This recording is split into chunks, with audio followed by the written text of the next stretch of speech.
Gloire à Dieu. Je vais vous inviter à ouvrir avec moi vos Bibles dans le livre de Genèse, le chapitre 29. Nous lirons du verset 14 au verset 31. Genèse, le chapitre 29. J'aimerais qu'on projette pour nous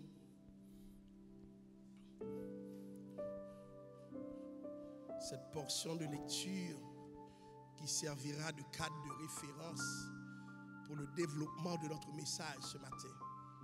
Genèse chapitre 29, le verset 14. Jacob demeura un mois chez Laban, verset 14, verset 15. Puis Laban dit à Jacob, parce que tu es mon parent, me serviras-tu pour rien? Dis-moi quel sera ton salaire. Or Laban avait deux filles, l'aînée s'appelait Léa et la cadette Rachel. Léa avait les yeux délicats, mais Rachel était belle de taille et belle de figure. Jacob aimait Rachel et il dit, je te servirai 7 ans pour Rachel, ta fille cadette. Et Laban dit, j'aime mieux te la donner que de la donner à un autre homme. Reste chez moi. Ainsi Jacob servit 7 années pour Rachel, et elles furent à ses yeux comme quelques jours, parce qu'il l'aimait. Ensuite Jacob dit à Laban, donne-moi ma femme, car mon temps est accompli, et j'irai vers elle. Laban réunit tous les gens du lieu et fit un festin.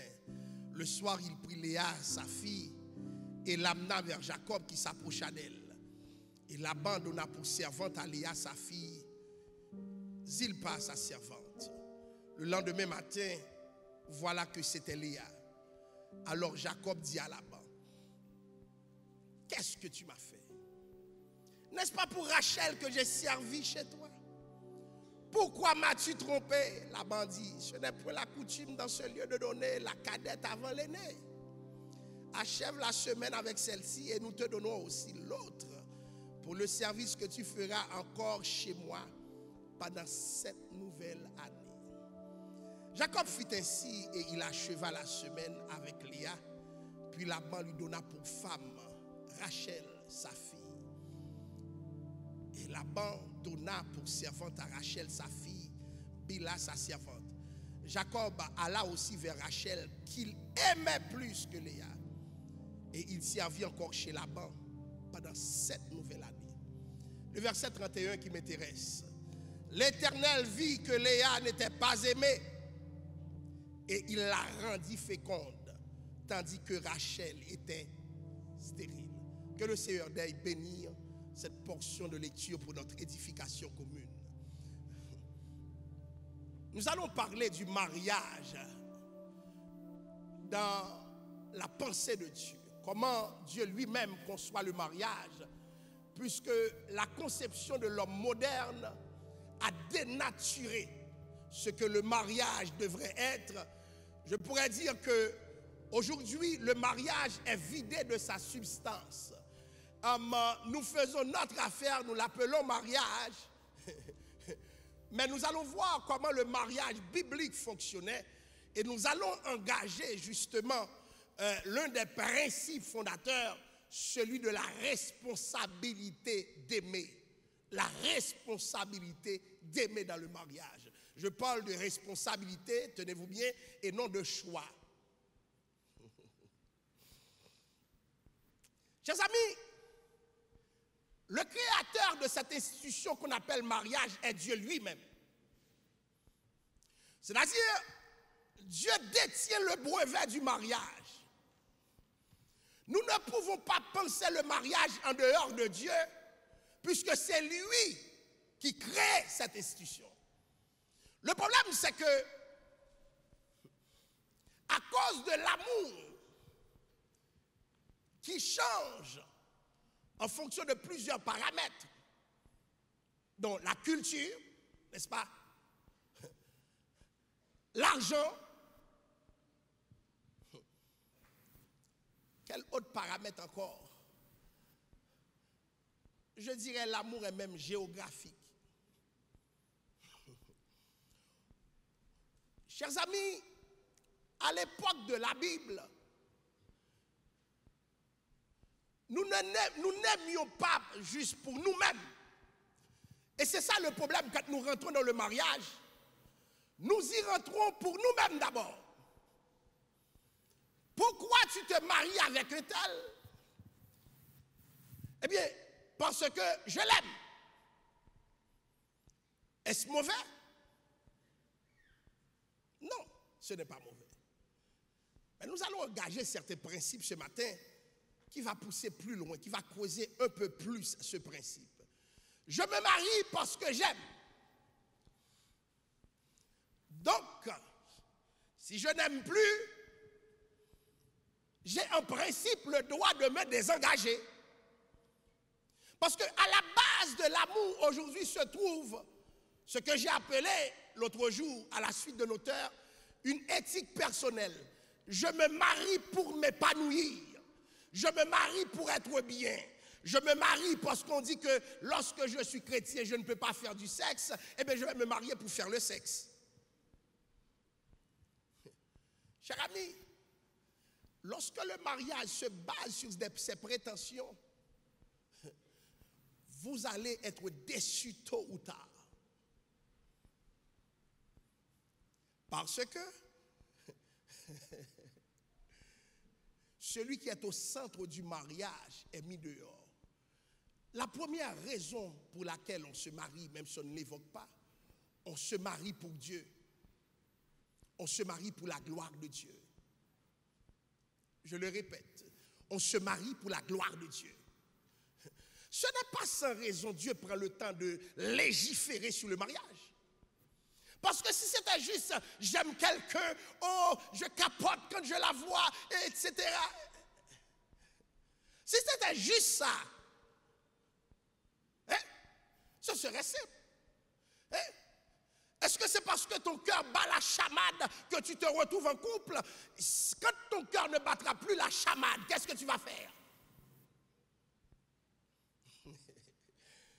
Parce qu'en Occident, le cœur ne bat pas la chamade trop longtemps.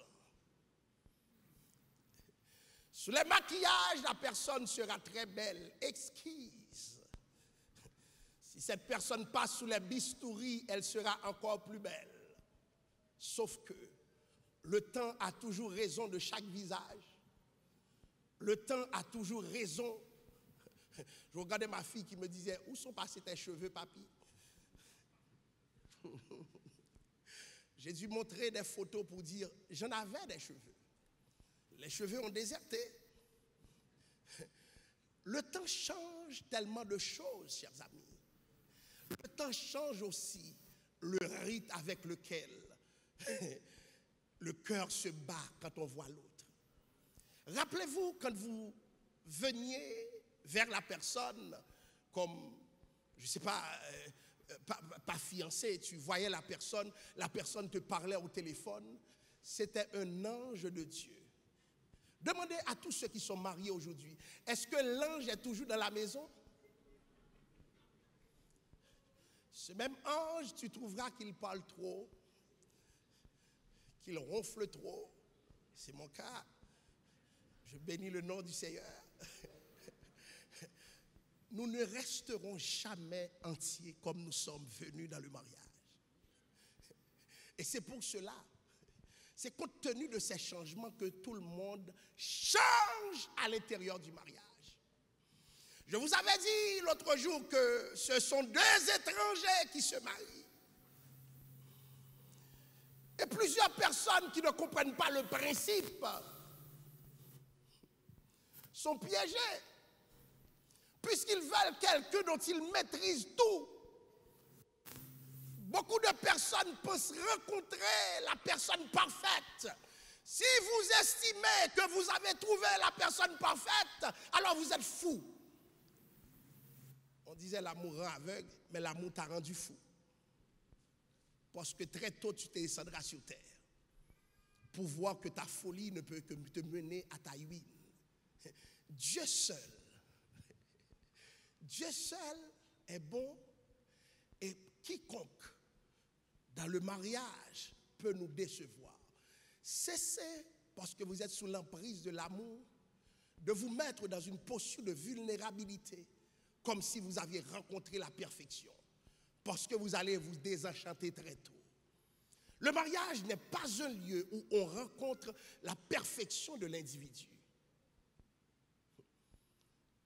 Le mariage, au contraire, est un lieu où l'on rencontre l'individu dans sa beauté comme dans sa laideur. Et Dieu fait en sorte qu'ils dorment ensemble le matin quand la personne n'a pas encore bossé sa bouche. Quand la personne n'est plus maquillée, tu es exposé à cette personne dans son sommeil. Mesdames, donnez-moi un amen ce matin. Messieurs, donnez-moi un amen. Amen. Je vous sens, messieurs. Lorsque le maquillage n'est plus, lorsque ce n'est pas la personne dans sa tenue, dans sa posture, où elle vient à l'église, qui se met devant toi, tu vas voir les différences. Et au fur et à mesure que les années passent, les rides commencent à s'installer. Tu disais à tout le monde, c'est la plus belle femme qui soit, mais maintenant tu es plus prudent. Pardonnez, amen, non, mais ne m'encourage pas ce matin. Tu es plus prudent parce que quelqu'un d'autre va rire. Ah, elle a dit, c'est la plus belle personne. Effectivement, tu te mens à toi-même, mais c'est un bon mensonge parce que ça te fait plaisir. Ça n'ennuie personne, n'est-ce pas? Les gens changent. Les visages des gens changent. La dynamique des gens change. Le mariage est un lieu où on rencontre un étranger parce qu'au fur et à mesure, tu vas rencontrer quelqu'un qui n'est pas ce qu'il était. Je vous le répète. Au fur et à mesure, vous allez vous retrouver avec quelqu'un qui n'est pas ce qu'il était dans le passé. Parce que nous changeons ensemble dans le mariage. Et lorsque vous voyez cela, tenez-vous bien, c'est difficile de percevoir votre propre changement, mais vous aussi, vous avez changé. À quoi vous attendiez-vous? À rester comme vous êtes, comme si vous étiez dans une éternelle jeunesse? À partir de 40 ans, la douleur s'installe. En Amérique du Nord, du moins. Ceux qui ont 40 ans, donnez-moi un amen. Oh, oh. L'église est pleine de jeunes. Je pensais que la majorité de l'église allait me libérer un amen. Hein? Ceux qui ont moins de 40 ans et qui sont mariés, donnez-moi un amen. Eh bien, il faut passer nous. Ils ont l'âge qui leur permet de libérer de vrais amen. Mais tenez-vous bien, la douleur va s'installer, les gens changent dans le mariage. Et ce qui arrive, c'est que quand la personne change, la déception s'installe. La déception s'installe. Les saints ne peuvent plus rester debout comme avant. Les enfants ont mis leurs pieds. À quoi tu t'attendais? À quoi tu t'attendais? On va quitter le boussard? Autrefois, moi-même, quand je jeûnais, je perdais du poids. Maintenant, je me rends compte que je dois aller au gym inévitablement. Parce que ça ne part plus. Le corps a changé. Tout a changé. Et c'est là que la relation à deux, devant le spectacle du changement, devient difficile. Parce que certaines personnes, leurs yeux n'ont pas changé. Mais tout change autour de toi, y compris toi-même. Malheureusement, tu ne peux pas te regarder, tu ne peux pas te voir en face. Il y a le philosophe qui disait, on m'a volé mon visage. Parce qu'en réalité, chers amis, tu as besoin d'un miroir pour te voir. Et si tu n'es jamais devant le miroir de la vie, tu vas toujours voir les autres et ne jamais te voir. C'est ça le problème. Nous nous plaignons des changements dans le mariage et nous nous rendons compte que c'est comme si nous avions acheté la mauvaise marchandise. J'ai acheté quelque chose sur Amazon, j'avais dit c'était transparent, on m'a envoyé un noir.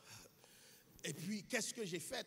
J'ai décidé de noter le commerçant pour lui donner un 1 sur 5 parce que je suis déçu. La mauvaise marchandise. Et ce qui nous arrive dans le mariage, souvent, Nous nous rendons compte, après quelques années de désenchantement, que ce n'est pas ce que nous voulions au départ. Parce qu'il y a quelque chose qui ne correspond pas à nos attentes. Et lorsque nos attentes sont insatisfaites, égoïstes que nous sommes, nous nous attaquons au principe du mariage. Attendez, écoutez, il y a des gens qui ont des attentes très élevées pour leur mariage, mais qui n'ont aucune contribution dans le cadre de ces attentes. Tenez-vous bien dans le texte que nous avons lu. Cet homme a embarqué dans une relation à la suite d'une tromperie, puisque il n'avait jamais eu Dieu pour Léa. Il n'avait jamais aimé Léa. Vous allez me dire, pasteur, et c'est normal, c'est une revendication générationnelle. Vous allez me dire, pasteur, mais si je ne l'ai jamais vu, comment je pourrais rester dans ce mariage? Si ce n'est pas la personne que je souhaitais, mais comment je vais vivre? Je vais vous dire quelque chose. Ce n'est pas nous qui décidons de ce que le mariage doit être. Le Créateur l'a décidé. Et je vais vous montrer dans le texte. Tu n'auras pas plus raison parce que tu t'es trompé sur la personne. Tu n'auras pas plus raison parce que tu t'es trompé de personne. Une fois que tu es dans le mariage, tu rentres dans la raison de Dieu. Tous les droits que tu as, c'est tant et aussi longtemps que tu n'es pas dans le mariage. Je le répète. Tant et aussi longtemps que tu n'es pas encore marié, dis ce que tu veux, fais ce que tu veux. Et mon principe, brisons 10 fiançailles pour sauver un mariage. Parce que le jour où tu rentres, tes revendications devront être traduites devant les principes de Dieu. Laban va jouer un tour à Léa, à Jacob. Écoutez, des deux sœurs, elles étaient toutes belles, mais l'une était plus belle. Et les hommes d'aujourd'hui me diraient, de deux belles, laquelle choisirais-tu? C'est qu'il y a des mounes belles qui sont choisis. Qui choisiras-tu? Soyez honnêtes. Qui choisirez-vous? Deux personnes belles. Le texte dit, Léa avait des yeux délicats. Mais Rachel était de belle taille, et pas femme coûte. Belle figure. Et puis pas de discrimination. Si tu avais à choisir, pasteur, que choisirais-tu?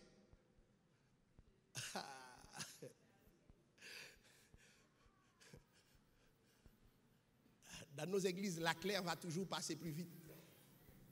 Messieurs, donnez-moi un amen.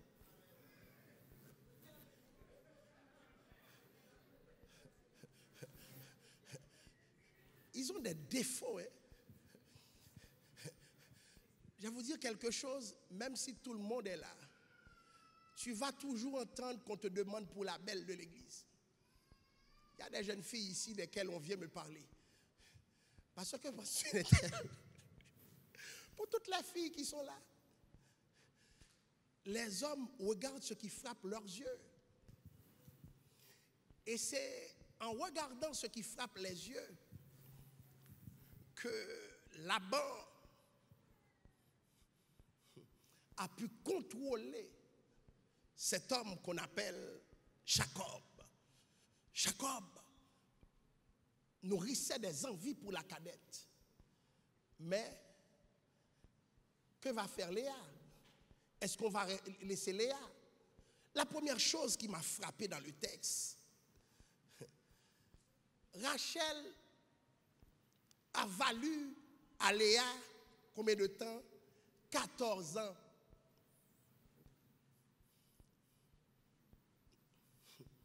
14 ans, Jacob va faire pour travailler pour une seule femme. Combien d'hommes ici? Ah, il y a quelqu'un ici, oui. On est capable de passer dans ça. Mais il est unique. Là où tu es, que Dieu te bénisse. Je ne vais pas parler. Mais il est en arrière. Amen. Je ferme ma bouche. Fin de parenthèse. Aujourd'hui, on s'aime. Et quand ça ne marche pas, il pas répondre nous, même quand on va vague. On ne te répond pas, tu passes à autre chose. N'est-ce pas, messieurs? Excepté une personne ici. Que Dieu te bénisse. Généralement, ça se passe comme ça. Mais cet homme est prêt à faire 7 années encore pour une femme. Mais qui est cette femme? Bien-aimé,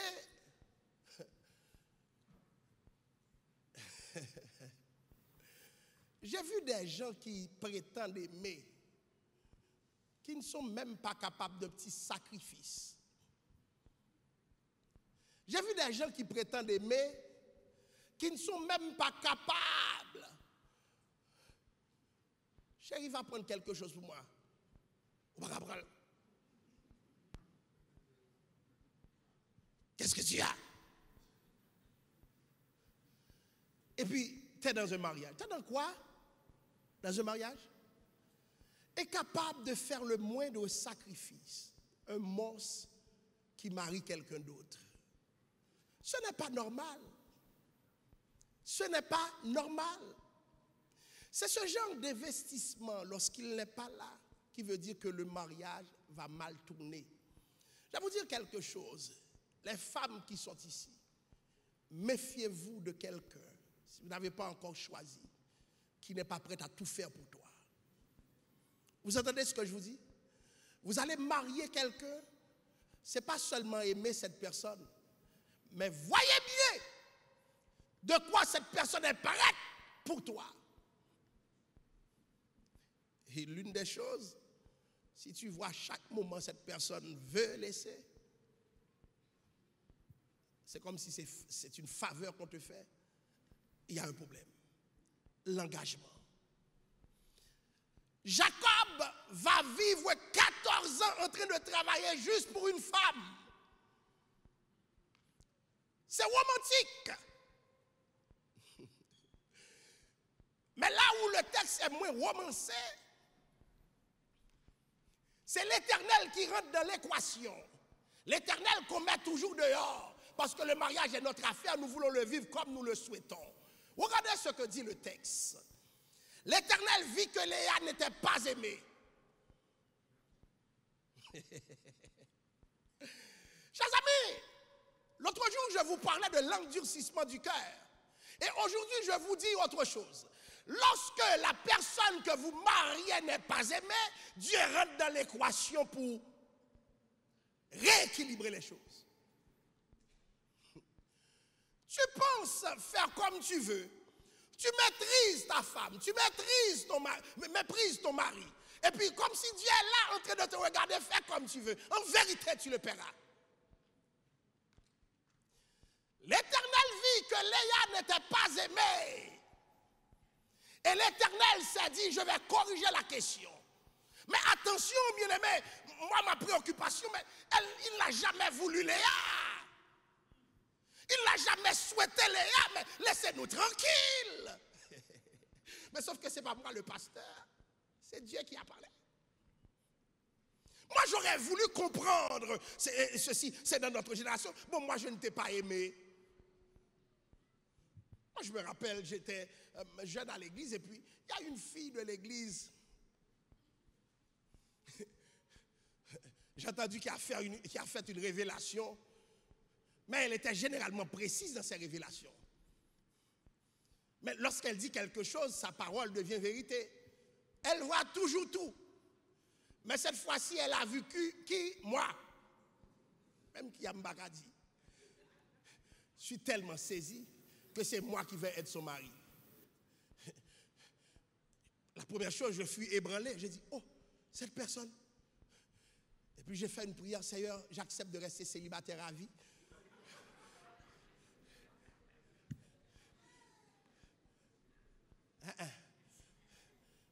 Non. Oh. Alléluia. Oui. Parce que tu pries beaucoup, mais pas la prière, pas la prière dans le mariage, c'est bon. Donc, moi je me disais, mais au premier abord, je me disais, mais Seigneur, est-ce que ça peut être vrai? Ou du moins c'est une plaisanterie? Mais parce que c'était impressionnant. Je suis d'accord avec le principe, tu dois aimer la personne. Mais là où le bas blesse, c'est que cet homme n'a jamais aimé Léa. Cet homme, on l'a trompé. On pourrait dire que Dieu le comprendrait. Et je vais vous dire quelque chose, certaines personnes se sont mariées à la suite de plusieurs accidents. Voyez-vous, certaines personnes étaient allées jouer et en jouant, c'est devenu fatal, puisqu'un enfant débarque. Et puis, ils ont décidé de rendre le jeu sérieux. Dieu commence dans l'équation automatiquement que tu rentres dans le mariage avec la personne. Et c'est pour cela que, je vais vous dire quelque chose, certains pasteurs le font, pressurer des gens pour qu'ils se marient. Moi, je ne suis pas dans ces radotes-là. Et jeunes filles, jeunes garçons, ne vous laissez pas pressurer. Je vous le dis, ne vous laissez pas pressurer parce que quand vous allez vivre dans votre mariage, vous serez seul. J'ai déjà vu des gens me dire, on m'a forcé. Et si on vous force, prenez votre responsabilité, dites non. Peu importe, parce que l'enfer commence pour toi si tu es avec quelqu'un que tu n'aimes pas. Vous entendez ce que je vous dis? Vous n'aimez pas la personne et puis vous vous retrouvez avec, parce que automatiquement tu es dans le mariage. Dieu ne dit pas, tu l'aimes. Et parents, faites attention. Tu vois le jeune homme à l'église ou tu vois la jeune fille à l'église, tu es chaud pour les marier. Laissez-les se rencontrer, laissez-les savoir s'ils s'aiment, qu'ils soient en toute indépendance. Et jeunes filles, apprenez à dire non, jeunes garçons, apprenez à dire non, y compris à dire non aux parents aussi. Parce que si vous n'aimez pas, ne vous mariez pas pour les parents, mais mariez parce que vous vous aimez. Parce qu'une fois dans le mariage, l'équation se pose différemment. Vous allez avoir l'obligation d'aimer, sinon Dieu va corriger le mariage.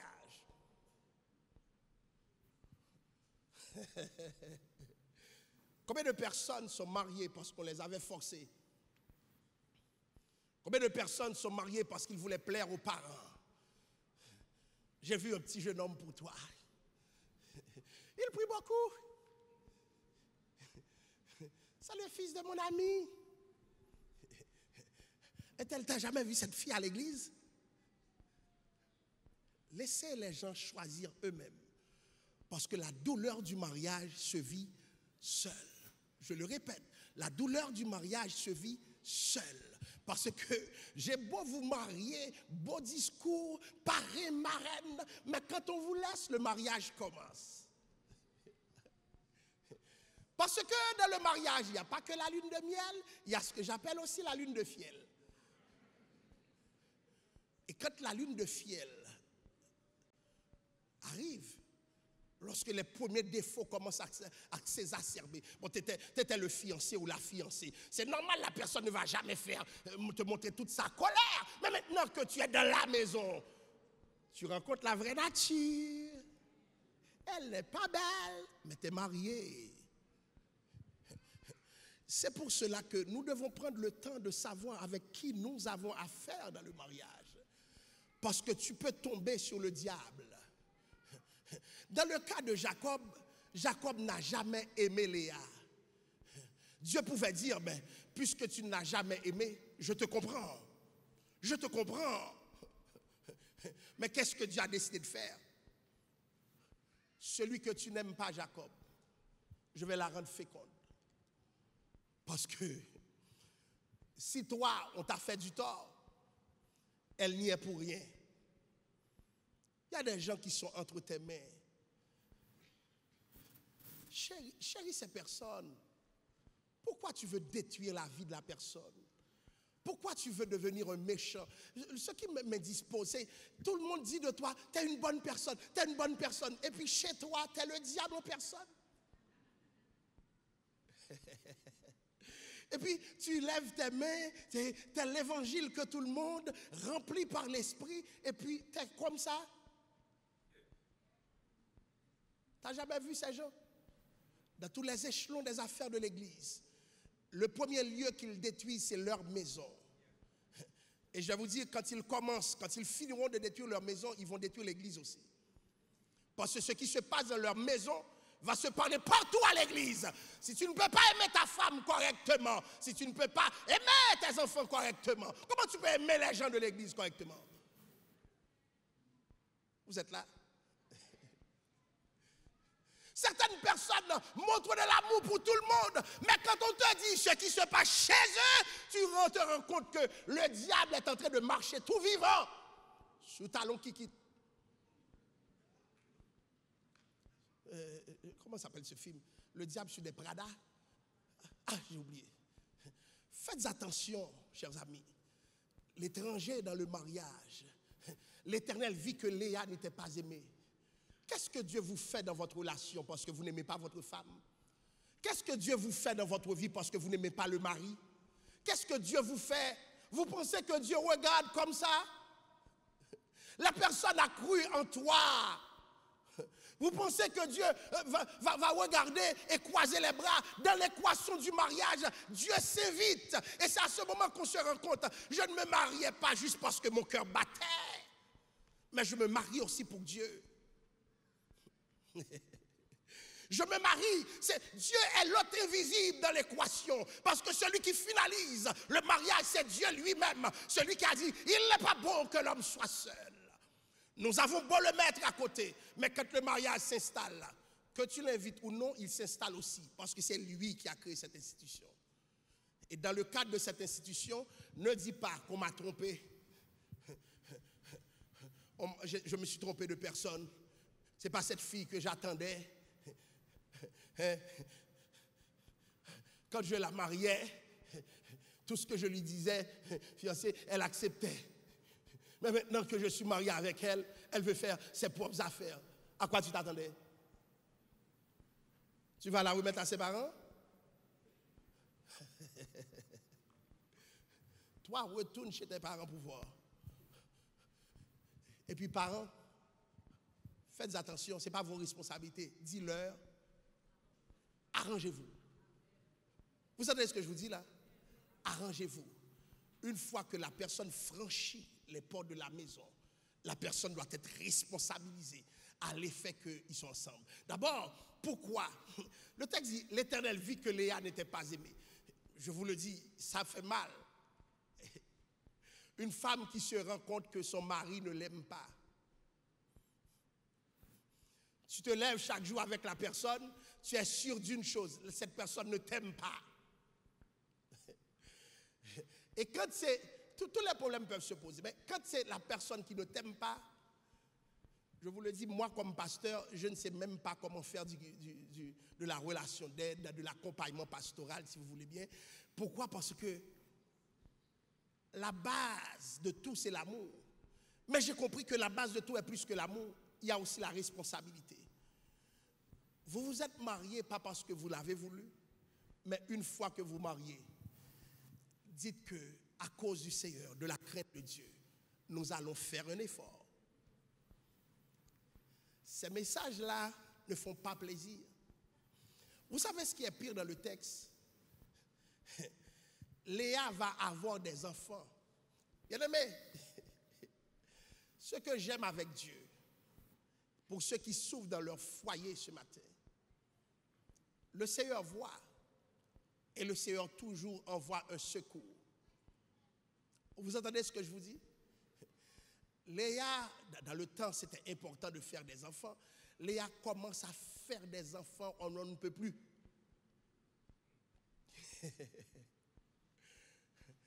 Ce que tu n'aimes pas, pendant qu'on marie avec elle, dans ce cadre, on est dans un contexte monogame, celui que tu fais souffrir, celle que tu fais souffrir, Dieu a un plan pour sa vie. Parce que Dieu va corriger l'équation du mariage. Et c'est pour cela que j'ai vu certaines personnes sont bloquées systématiquement. Je ne dis pas que dans un foyer, il n'y aura pas de compte. Je ne dis pas dans un foyer, tout sera bon, Madame la Marquise. Mais je dis dans un foyer, vous êtes là pour accomplir le dessein de Dieu. Vous ne pouvez pas mépriser l'autre. Pasteur, je ne l'aime pas. Cherchez façon remède. Priez, jeûnez. C'est Dieu qui donne l'amour. Je le répète. Cherchez les manières de l'aimer. Parce que vous êtes rentré dans l'équation de Dieu. Tu ne peux pas détruire la vie de la personne. Tu ne peux pas finir avec cette personne. Dieu va corriger cela. L'Éternel vit que Léa n'était pas aimée. Et il la rendit féconde. Donc, alléluia. Lorsque quelqu'un souffre quelque part, Dieu lui fait une autre ouverture pour l'empêcher d'asphyxier. Oui. J'ai souvent entendu dire par certaines personnes, tout va bien partout sauf dans le mariage. Parce que Dieu voit ce que cette personne vit. Dieu corrige. Dieu corrige ce qui est vécu. C'était dans un temps, chers amis, où l'on n'aimait pas parce qu'on voyait la personne. Ce que l'homme d'aujourd'hui a perdu, c'est la capacité d'apprendre à aimer. Je le répète. Ce que beaucoup d'hommes ont perdu, c'est cette capacité d'apprendre à aimer. Et ça s'apprend, l'amour. Vous entendez? Ça s'apprend. C'est pourquoi la responsabilité de Jacob est engagée. Puisque Jacob, tu connais le cadre culturel de l'époque. L'amour s'apprend. Mais pasteur, comment je peux apprendre à aimer quelqu'un que je n'aime pas? Je vais vous dire, même quelqu'un que tu aimes, tu apprends à l'aimer. Vous entendez ce que je vous dis là? Même si tu aimes la personne, tu apprends à aimer cette personne. Je me rappelle une petite histoire pour vous dire qu'on apprend à aimer. Quand tu es né à l'église, tu ne fais que prier, adorer Dieu. Je me rappelle ma première copine. Ben, que veux-tu? Je suis avec la fille.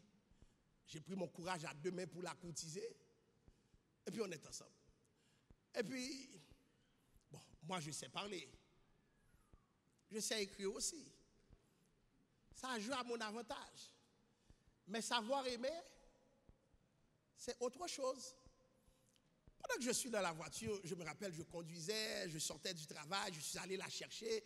Et puis, tellement content, elle est belle à mes côtés. Mes amis me regardaient. Parce que moi, j'ai aimé dans le tard. Trop occupé à étudier, à faire autre chose que j'estimais plus important. Écoutez, pendant que je suis dans la voiture, la fille a mis sa main sur ma tête. Je retire mes lits. Je l'ai mis sur ses pieds. Et puis j'ai remis mes mains au volant. Elle a remis sa main sur ma tête. J'ai refait le même geste sans me comprendre. Que sa main était sur ma tête instinctivement, parce que je ne peux pas mettre mes mains dans la tête. Ouais.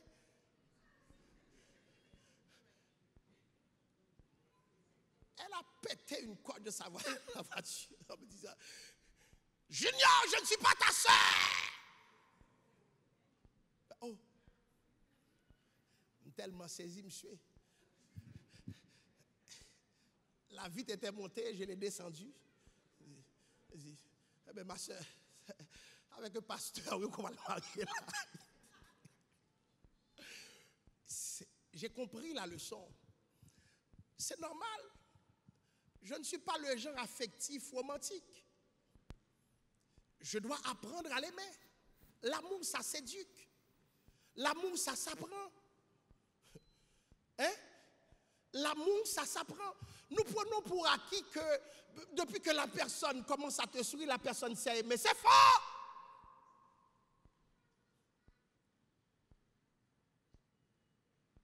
Tu as des parents très réservés, très stricts. Il y a des choses que tu n'as jamais vues, qu'on doit comprendre. Bon, aujourd'hui, les gens sont dans la télévision, dans toutes les séries du monde. Il y a des choses qu'ils ont apprises. Mais c'est faux de croire que les gens viennent à l'église avec la compréhension de ce que c'est que l'amour. Tu penses que parce que c'est un bon frère, le frère s'est aimé? Parce que la sœur est remplie par l'Esprit de Dieu, alléluia, tu penses que cette personne s'est aimée? C'est pour cela que l'amour s'éduque, ça s'apprend. Et c'est une responsabilité quand on aime de dire à la personne, voilà comment on aime. Lorsque j'ai trouvé Yves là, bon, c'est moi qui ai mis la main sur sa tête. J'ai appris la leçon. Ça s'éduque, chers amis. Les gens grandissent dans l'amour. Ça s'apprend. Mais il suffit d'un peu d'ouverture. Il y a des gens qui sortent chez eux, gros souliers, pas qu'on remet. La personne peut être une bonne personne, mais ne sait pas se comporter devant une femme. Ça le stresse.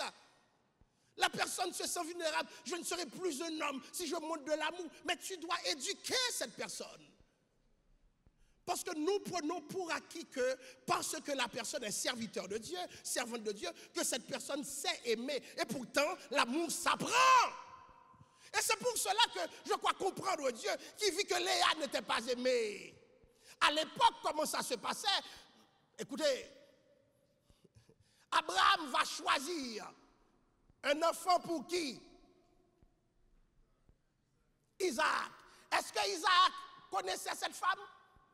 Est-ce que Isaac savait parler à cette femme?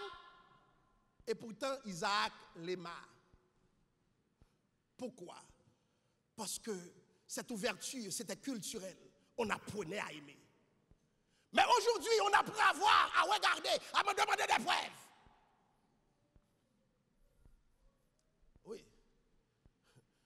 Et ça va tellement loin. Si la personne n'est pas bonne sur le lit. Mais tout s'apprend. Tout s'apprend, chers amis. L'amour s'apprend. Et même si on a fait 20 ans à vivre l'amour, on peut encore apprendre. Mais ce cadre culturel qui nous ouvre à l'apprentissage est absent. On n'apprend pas à aimer. Certaines personnes souffrent parce que ce que la personne pense être un amour n'est pas de l'amour. Je me rappelle quelqu'un, je donne souvent cette histoire. Une femme qui a trouvé ce que 90% des femmes cherchent. En plus, elle est née à Montréal, bonne québécoise. L'homme fait à manger. Amen, les femmes.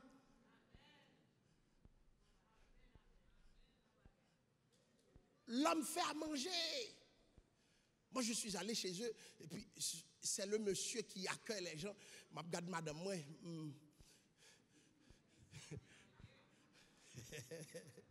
Alléluia. Et puis, bonjour, madame, regardez-moi. Ouais, ça l'a fait. Hein? Ouais, j'ai compris. Je suis sous stress, je me demande, mais quand est-ce que je vais sortir de là? Cet homme a ses 10 doigts qui fonctionnent correctement. Et pas mon cap fait paix à mon bas. Voyez-vous ce qui m'a frappé, chers amis? La femme, quant à elle, elle est malheureuse. Pourquoi d'après vous? Parce que dans sa tête, à elle, cet homme a pris sa place. Et pourtant, dans la tête de l'homme, c'est parce que je l'aime que je fais ça. Mais le problème de l'amour, ça s'apprend. Et comment ça s'apprend? Dans la perspective de l'autre. Dans la perspective de l'autre. Ce qui marche pour Pitou ne marche pas nécessairement pour.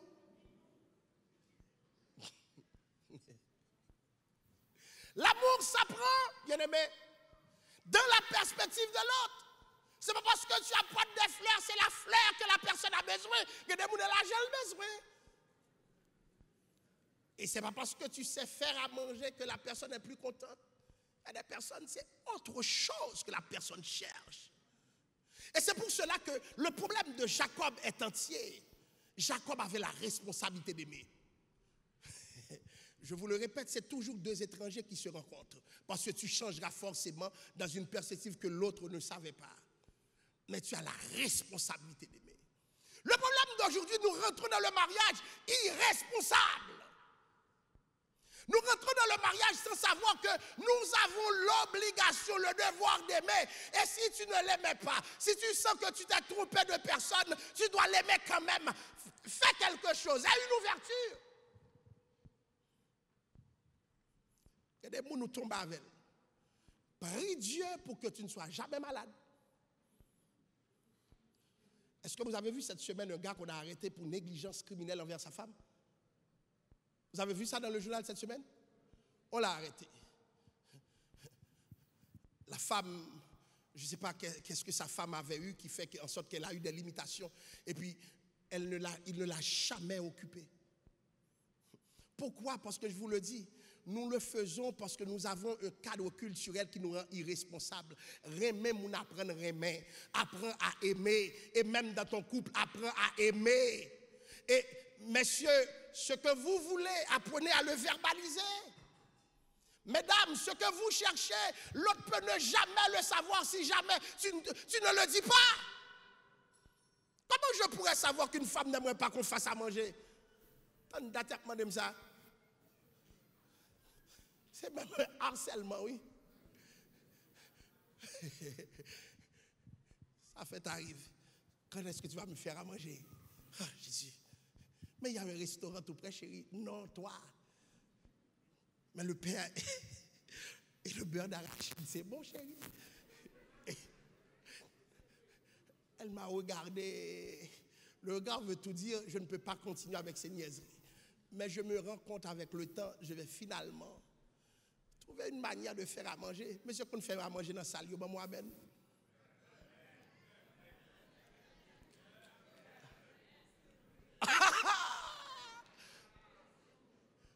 Ok, je vais savoir.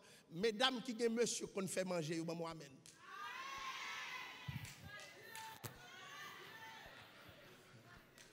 Oh oh.